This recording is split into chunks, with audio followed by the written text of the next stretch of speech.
اور اس کی ہڈیاں قبر سے باہر نکال دوں۔ لیکن میں نے اپنے آپ سے کہا، تیمور، ایک مردے کے ساتھ لڑائی بری بات ہے، اور میں مولوی کی قبر ڈھا کر خود کو رسوا نہیں کروں گا۔ وہ ہر مفتوحہ علاقے سے دستکاروں، فنکاروں، عالموں اور ادیبوں کو پکڑ پکڑ کر سمرقند لے آیا، اور اپنے دارالحکومت کو نہ صرف شاندار عمارتوں کا شہر بنا دیا بلکہ علم و ادب کا مرکز بھی بنا دیا۔ اچھی بات یہ ہوئی کہ اس کی اولاد نے اس کی روایات کو اپنایا، جس کی بدولت وسطی ایشیا کے تیموری دور کو تاریخ میں ایک ممتاز مقام مل گیا۔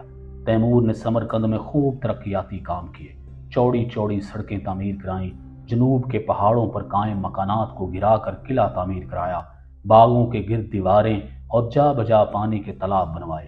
مغل حکمران بابر، جو تیمور کے انتقال کے 100 سال بعد اس وقت سمرقند پہنچا، تو وہ یہ شہر دیکھ کر حیران رہ گیا تھا۔